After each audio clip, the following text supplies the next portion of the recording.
नमस्कार, KP news के 9 बजे के बुलेटिन में आपका स्वागत है। मैं अश्विनी आपके साथ। आइए एक नजर डालते हैं अब तक के मुख्य समाचारों पर। बीदर शहर में ऑटो और उसके चालकों के लिए नए नियम। बलिदान क्षमा का प्रतीक है good Friday, reverend Nelson Sumitra ने कहा। निर्मला सीतारामन ने राहुल गांधी को प्रधानमंत्री मोदी के खिलाफ बेबुनियादी आरोप लगाने के लिए बार बार अपराधी करार दिया। कुमारस्वामी ने कहा, सिद्धरामैया की मदद के लिए वरुणा में बीजेपी कांग्रेस का समझौता। कर्नाटक चुनाव, उम्मीदवारों को अंतिम रूप देने के लिए 8 अप्रैल को भाजपा संसदीय बोर्ड की बैठक होगी। अमित शाह ने साधा गांधी परिवार पर निशाना, कहा लोकतंत्र खतरे में नहीं बल्कि आपका परिवार खतरे में है। आंध्र प्रदेश के पूर्व मुख्यमंत्री किरण कुमार रेड्डी आज बीजेपी में शामिल हो गए।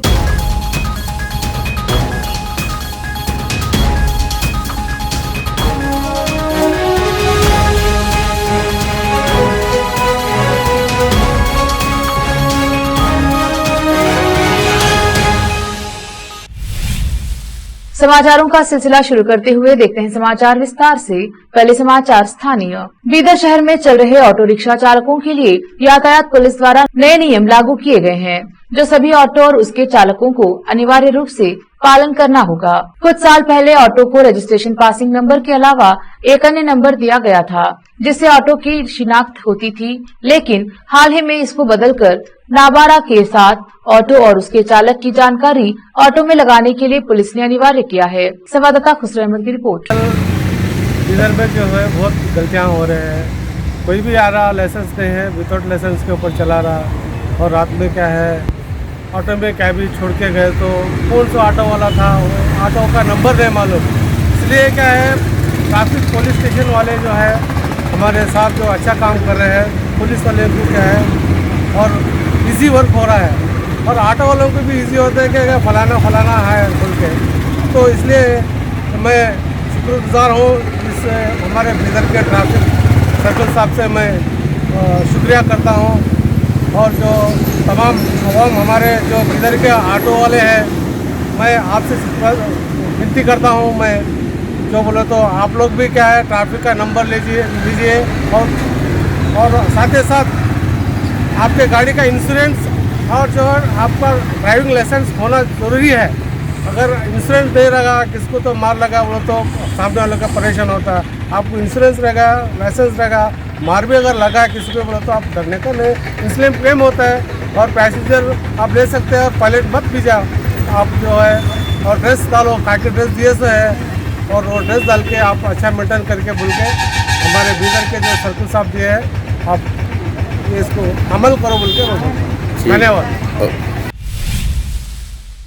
त्याग क्षमा के गुणों को दुनिया में फैलाने और उन्हें अपने जीवन में अपनाने के लिए आज पवित्र गुड फ्राइडे है। यह तन, मन, विचार और कर्म की शुद्धि का अवसर है। आज चर्च के 7 सेवकों ने दोपहर 12 बजे से 3 बजे तक यीशु मसीहा द्वारा क्रूस पर बोले गए 7 अंतिम वचन कहे। श्रद्धेय धुलप्पा, सहायक अध्यक्ष, मेथोडिस्ट केंद्रीय सभा, मंगलपेट बीदर। उनके साथ रेवह रुबेन लक्ष्मैया, श्रद्धेय इमैनुअल प्रदीप, रेणुका सुमित्रा, कुमारी क्रिस्टीना पॉल, श्रद्धेय नेल्सन सुमित्रा जिला पर्यवेक्षक ने परमेश्वर के संदेश का प्रचार किया। प्रेम जीवन के लिए एक अद्भुत दवा है। यीशु मसीहा इस धरती पर एक आदमी के रूप में यह प्रचार करने के लिए आए, न केवल अपने बल्कि अपने दुश्मनों को भी क्षमा करे। यदि पापी भी पश्चाताप के साथ अपनी गलती स्वीकार करते हैं तो उन्हें भी भगवान की उपस्थिति में जगह मिलती है। यदि कोई बच्चा अपने माता पिता का सम्मान करता है तो वह भगवान का सम्मान करता है। इस प्रार्थना सभा में बड़ी संख्या में भक्तों ने भाग लिया। विशेष संवाददाता की रिपोर्ट। लेते हैं छोटा सा ब्रेक, जल्द लौटेंगे ब्रेक के बाद।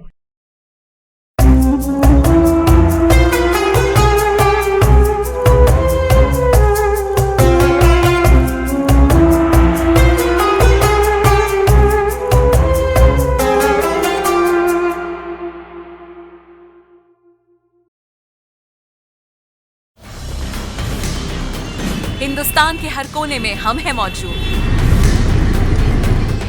24 घंटे हालात पर गहरी नजर,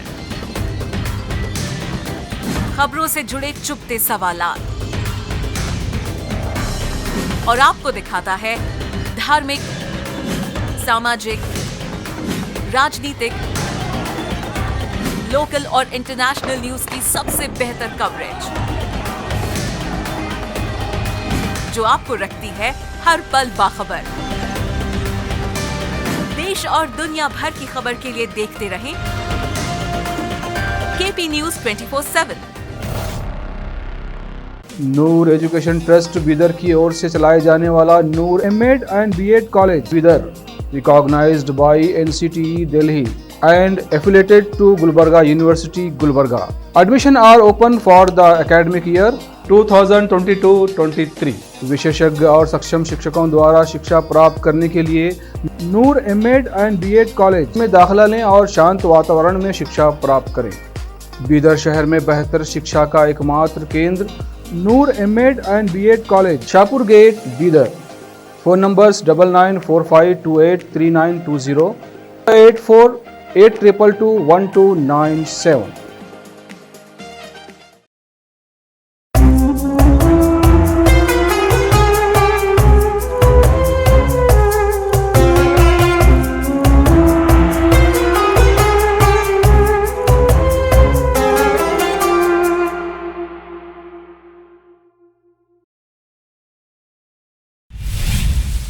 ब्रेक के बाद स्वागत है आपका। देखते हैं आगे के समाचार। केंद्रीय वित्त मंत्री निर्मला सीतारमण ने AICC के पूर्व अध्यक्ष राहुल गांधी को प्रधानमंत्री नरेंद्र मोदी के खिलाफ बेबुनियाद आरोप लगाने के लिए बार बार अपराधी करार दिया। यहाँ पत्रकारों से बात करते हुए सीतारमण ने कहा, राहुल गांधी कहते हैं कि वह वीर सावरकर की तरह माफी नहीं मांगेंगे। उन्होंने एक बयान भी दिया जहाँ उन्होंने कहा कि RSS ने महात्मा गांधी को मार डाला, बाद में उन्हें सुप्रीम कोर्ट में माफी मांगनी पड़ी थी। पिछले लोकसभा चुनाव में उन्होंने राफेल लड़ाकू विमान सौदे को लेकर बार बार सरकार पर निशाना साधा था, लेकिन वह सुप्रीम कोर्ट में यह साबित नहीं कर पाए और उन्हें माफी मांगनी पड़ी। ऐसे लोग सावरकर के बारे में बात करते हैं। अडानी समूह के साथ विभिन्न राज्यों में पिछली कांग्रेस सरकारों द्वारा हस्ताक्षरित समझौते ज्ञापनों को रद्द करने के लिए राहुल गांधी को चुनौती देते हुए सीतारमण ने जोर देकर कहा कि वर्तमान केंद्र सरकार ने अडानी समूह की मदद नहीं की है। कांग्रेस लगातार इस तरह के आरोप लगा रही है और यह सब निराधार है। छत्तीसगढ़, केरल और राजस्थान में वहाँ की सरकारों ने अडानी समूह के साथ ज्ञापन पर हस्ताक्षर किए हैं। वे हस्ताक्षर क्यों करें? उन्होंने यह भी आरोप लगाया कि यह केरल की तत्कालीन कांग्रेस सरकार थी जिसने अडानी को विझिंगम बंदरगाह बिना टेंडर मांगी थाली में परोस दिया था। राजस्थान में एक पूरी सौर परियोजना अडानी समूह को दी गई थी। राहुल गांधी ने इसे रद्द करने की कोशिश क्यों नहीं की? उन्होंने आपातकाल लगाने के लिए कांग्रेस पर भी निशाना साधा और कहा कि पार्टी ने अवैध रूप से संविधान में संशोधन किया। उन्होंने कहा, ऐसे लोग कहते हैं कि लोकतंत्र अब खतरे में है। जेडीएस के वरिष्ठ नेता और पूर्व मुख्यमंत्री HD कुमारस्वामी ने कहा कि कांग्रेस और बीजेपी ने CLP नेता और पूर्व सीएम सिद्धरामैया की जीत सुनिश्चित करने के लिए वरुणा निर्वाचन क्षेत्र में गठबंधन किया है। पेरियापटना में पार्टी की पंचरत्न यात्रा में एक सभा को संबोधित करते हुए पूर्व मुख्यमंत्री ने कहा कि जेडीएस वरुणा में अपना उम्मीदवार खड़ा करेगी, क्योंकि बीजेपी ने कमजोर उम्मीदवार खड़ा कर वरुणा में सिद्धरामैया के लिए अनुकूल माहौल बनाया है। उन्होंने कांग्रेस द्वारा लगाए गए आरोपों को भी खारिज कर दिया कि जेडीएस की भाजपा के साथ गठबंधन है। उन्होंने प्रधानमंत्री नरेंद्र मोदी के मतदाताओं को आकर्षित करने में विफल रहने के बाद चुनाव प्रचार के लिए सुदीप जैसे अन्य अभिनेताओं को शामिल करने के लिए भाजपा की आलोचना की। उन्होंने कहा, देखते हैं कि ये सितारे चुनाव में क्या करते हैं। कुमारस्वामी ने कहा कि पार्टी की पंचरत्न यात्रा को जबरदस्त प्रतिक्रिया मिल रही है और उन्होंने कर्नाटक में सत्ता में आने का भरोसा जताया। उन्होंने कहा कि बेंगलुरु समेत शहरी इलाकों में भी लोग जेडीएस की ओर देख रहे हैं। कर्नाटक के मुख्यमंत्री बसवराज बोम्मे ने शुक्रवार को कहा कि भाजपा की राज्य चुनाव समिति ने 10 मई को होने वाले विधानसभा चुनाव के लिए प्रत्येक निर्वाचन क्षेत्र से 3 नामों का चयन किया है और संसदीय बोर्ड उम्मीदवारों की सूची पर चर्चा करने और इसे अंतिम रूप देने के लिए 8 अप्रैल को नई दिल्ली में बैठक करेगी। मुख्यमंत्री आज शाम नई दिल्ली के लिए रवाना हो रहे हैं। बोम्मे ने कहा, कल हमारी संसदीय बोर्ड की बैठक दिल्ली में है। आज और कल उम्मीदवारों पर चर्चा के बाद संसदीय बोर्ड बैठक करेगा। पत्रकारों से बात करते हुए उन्होंने कहा कि निर्वाचन क्षेत्र और जिला स्तर से राय एकत्र की गई है, जिसके बाद राज्य चुनाव समिति ने चर्चा की है और 3 नामों के प्रति निर्वाचन क्षेत्रों को शॉर्टलिस्ट किया है। इस पर दिल्ली में संसदीय बोर्ड द्वारा चर्चा और अंतिम रूप दिया जाएगा। Indian oil corporation limited IOCL के एक 40 वर्षीय वरिष्ठ प्रबंधक ने गुरुवार शाम करीब 7 बजे BBMP मुख्यालय के पास एजे पार्क पुलिस थाने की सीमा में UT बिल्डिंग की 3री मंजिल से कूदकर आत्महत्या कर ली। मृतका अपर्णा कुमारी अपने 2 बच्चों के साथ अशोकनगर के विक्टोरिया लेआउट स्थित अपने आवास पर रह रही थी। एक चश्मदीद प्रेम ने पुलिस को बताया कि पीड़िता ने खिड़की से छलांग लगा दी। कार्यालय के कर्मचारी ने उसका हाथ पकड़कर उसे वापस खींचने की कोशिश करके उसे बचाने का असफल प्रयास किया। पीड़िता को तुरंत नजदीकी अस्पताल में ले जाया गया, जहां उसकी मौत हो गई। Central DCP R Srinivas Gowda ने बताया वह अवसाद से पीड़ित थी, जो चरम कदम उठाने का एक कारण हो सकता है। उसे हाल ही में बेंगलुरु से ओडिशा स्थानांतरित किया गया था। पीड़िता ने अपनी डायरी में 3 पैराग्राफ का सुसाइड नोट छोड़ा है, जिसे एसजे पार्क के पुलिस अधिकारियों ने बरामद किया, जिन्होंने कार्यालय का दौरा किया था। पीड़िता का मोबाइल फोन भी जब्त कर लिया गया है और पुलिस ने उसके कुछ साथियों के बयान दर्ज किए हैं। लेते हैं छोटा सा ब्रेक, जल्द लौटेंगे ब्रेक के बाद।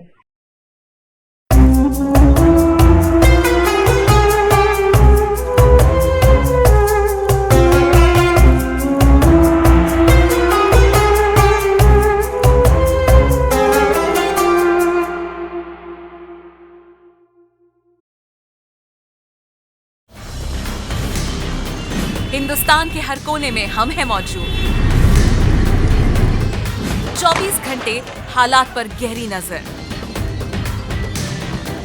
खबरों से जुड़े चुपते सवालात, और आपको दिखाता है धार्मिक, सामाजिक, राजनीतिक, लोकल और इंटरनेशनल न्यूज की सबसे बेहतर कवरेज, जो आपको रखती है हर पल बाखबर। देश और दुनिया भर की खबर के लिए देखते रहें KP news 24/7। Noor education trust Bidar की ओर से चलाए जाने वाला Noor MEd and BEd college Bidar, recognized by NCTE Delhi and affiliated to Gulbarga University, Gulbarga. Admission are open for the academic year 2022-23. विशेषज्ञ और सक्षम शिक्षकों द्वारा शिक्षा प्राप्त करने के लिए नूर एमएड एंड बीएड कॉलेज में दाखिला लें और शांत वातावरण में शिक्षा प्राप्त करें। बीदर शहर में बेहतर शिक्षा का एकमात्र केंद्र Noor MEd and BEd college, Shahpur gate, Bidar. Phone numbers 9945283920, 8482221297।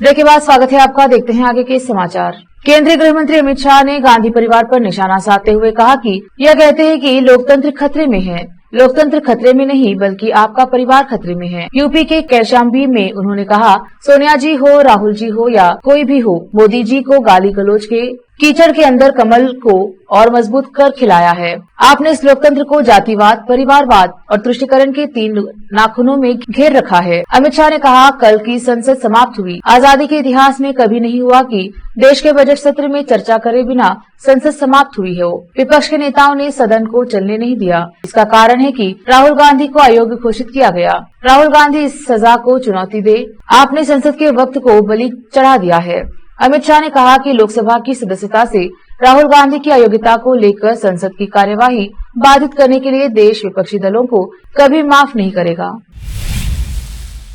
Andhra Pradesh के पूर्व मुख्यमंत्री किरण कुमार रेड्डी आज बीजेपी में शामिल हो गए। पिछले महीने उन्होंने कांग्रेस से इस्तीफा दे दिया था। उसी समय से उनके बीजेपी में शामिल होने के कयास लगाए जा रहे थे। बीजेपी मुख्यालय में केंद्रीय मंत्री प्रहलाद जोशी की मौजूदगी में उन्होंने बीजेपी ज्वाइन किया। किरण रेड्डी संयुक्त आंध्र प्रदेश के विभाजन के समय तक राज्य के मुख्यमंत्री थे। उन्होंने कांग्रेस छोड़कर अपनी पार्टी बनाई थी, लेकिन चुनाव में खराब प्रदर्शन के बाद दोबारा उन्होंने कांग्रेस ज्वाइन कर लिया था। लेकिन फिर पिछले महीने कांग्रेस से उनका मोह भंग हो गया और उन्होंने पार्टी से इस्तीफा दे दिया।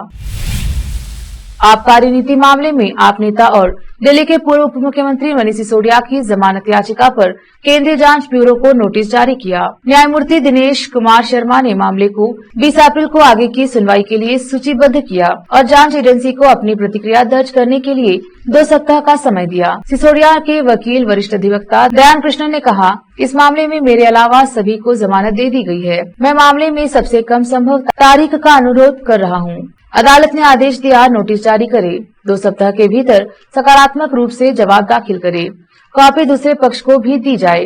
दरअसल बुधवार को सीबीआई जज एमके नागपाल ने सिसोदिया की जमानत याचिका खारिज कर दी थी और न्यायाधीश नागपाल ने उनकी न्यायिक हिरासत भी 17 अप्रैल तक बढ़ा दी थी।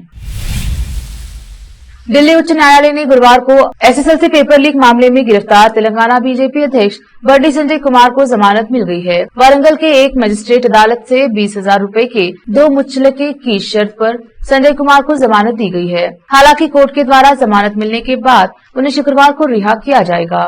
इसके साथ ही कोर्ट ने उनके देश छोड़ने पर भी रोक लगा दी है। कोर्ट ने निर्देश दिया है कि उन्हें जांच में पुलिस का सहयोग करना होगा। बता दें कि करीमनगर से सांसद और प्रदेश बीजेपी अध्यक्ष बंडी संजय कुमार को मंगलवार आधी रात को पुलिस ने गिरफ्तार किया था। उनकी गिरफ्तारी पर उनके समर्थकों ने जमकर विरोध प्रदर्शन किया। संजय कुमार इस मामले में मुख्य आरोपी हैं और एसएसएलसी प्रश्न पत्र की कॉपी बनाने और उसे लीक करने की साजिश का आरोप लगा है।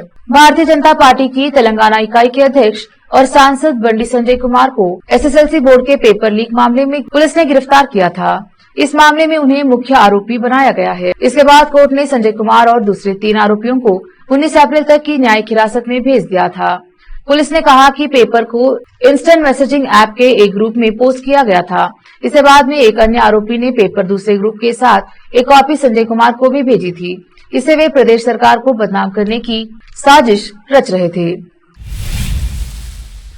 अब देखते हैं समाचार विदेश की। अमेरिका के बाद कनाडा भी बर्फीले तूफान की चपेट में है। जहां अमेरिका के अरकानसास और कैलिफोर्निया प्रांत में हाल ही में विनाशकारी तूफान ने तबाही मचाई थी, वहीं अब कनाडा के क्यूबेक प्रांत में गुरुवार को आए बर्फीले तूफान के चलते 2 लोगों की मौत हो गई। वहीं तूफान के चलते लाखों घर अंधेरे में डूब गए हैं। कनाडा में आए बर्फीले तूफान के बाद कई इलाकों में बर्फ की सफेद चादर बिछ गई है। तूफान के चलते राज्य की बिजली की व्यवस्था बुरी तरह से चरमरा गई है। वहीं बर्फीले तूफान के साथ ही तेज बारिश भी हुई और कई पेड़ मकान क्षतिग्रस्त हुए। बिजली के खंभे भी गिर गए। फिलहाल आम जनजीवन पटरी पर लाने के भरसक प्रयास किए जा रहे हैं। खबर के अनुसार क्यूबेक प्रांत में गुरुवार को आए बर्फीले तूफान और बारिश की वजह से राज्य के लाखों घर अंधेरे में रहने को मजबूर हैं। क्यूबेक में बिजली की सप्लाई करने वाली संस्था हाइड्रो क्यूबेक का कहना है कि 70 से 80% घरों में शुक्रवार रात तक स्थिति सामान्य हो जाएगी। मीडिया रिपोर्ट्स के अनुसार 7 लाख लोग अभी भी बिना बिजली के रहने को मजबूर हैं। इनमें से आधे लोग करीब 3.5 लाख मॉन्ट्रियल शहर में रहते हैं, जिन इलाकों में बिजली नहीं है। चीन के डराने पर ताइवान भी करारा जवाब देने के लिए तैयार है। हाल के समय में कई मौके ऐसे आए जब चीन के ताइवान पर लगाम कसने के जतन किए। पिछले साल अमेरिका प्रतिनिधि नैन्सी पेलोसी ताइवान आई थी, तब भी चीन भड़का था। अब हाल ही में ताइवान की राष्ट्रपति ने अमेरिका यात्रा की, इस पर भी चीन बुरी तरह से भड़क गया। लेकिन चीन को करारा जवाब देने से ताइवान अब 148 एंटी टैंक गाइडलाइन मिसाइल का इंतजार कर रहा है। ये वही एंटी टैंक मिसाइल है जिसने रूस और यूक्रेन की जंग में रूसी सेना के छक्के छुड़ा दिए थे। अब इसी हथियार से ताइवान चीन को जरूरत पड़ने पर मजा चखाना चाहता है। ताइवान को अमेरिका में बनी FGM 148 javelin portable anti tank guideline missile का इंतजार है। यह वही हथियार है जिसने रूस और यूक्रेन की जंग में रूसी सेना के छक्के छुड़ा दिए हैं। ताइवान का मकसद इन मिसाइलों की मदद से चीन की पीपुल्स लिबरेशन आर्मी के बख्तरबंद गाड़ियों और सैनिकों को ले जाने वाली खास तरह की नावों को निशाना बनाना है। अगस्त 2022 से ही चीन और ताइवान के बीच तनाव जारी है। एक नजर फिल्मों के समाचारों पर। मर्डर मिस्ट्री और सस्पेंस में गुमराह होने से पहले पड़े फिल्म का रिव्यू। अब समाचार खेल जगत की। IPL 2023 KKR के इस फ्लॉप खिलाड़ी ने फेल होकर भी बना दिया रिकॉर्ड, रोहित शर्मा को छोड़ा पीछे। आखिर में समाचार बाजार की। आधार पैन को लिंक कराने पर अब ज्यादा देना होगा जुर्माना, वित्त मंत्री के ऐलान के बाद लेट लतीफी पड़ेगी भारी। फिर से एक नजर आज की सुर्खियों पर। बीदर शहर में ऑटो और उसके चालकों के लिए नए नियम। बलिदान क्षमा का प्रतीक है good Friday, reverend Nelson Sumitra ने कहा। निर्मला सीतारमण ने राहुल गांधी को प्रधानमंत्री मोदी के खिलाफ बेबुनियादी आरोप लगाने के लिए बार बार अपराधी करार दिया। कुमारस्वामी ने कहा, सिद्धरामैया की मदद के लिए वरुणा में बीजेपी कांग्रेस का समझौता। कर्नाटक चुनाव, उम्मीदवारों को अंतिम रूप देने के लिए 8 अप्रैल को भाजपा संसदीय बोर्ड की बैठक होगी। अमित शाह ने साधा गांधी परिवार पर निशाना, कहा लोकतंत्र खतरे में नहीं बल्कि आपका परिवार खतरे में है। आंध्र प्रदेश के पूर्व मुख्यमंत्री किरण कुमार रेड्डी आज बीजेपी में शामिल हो गए।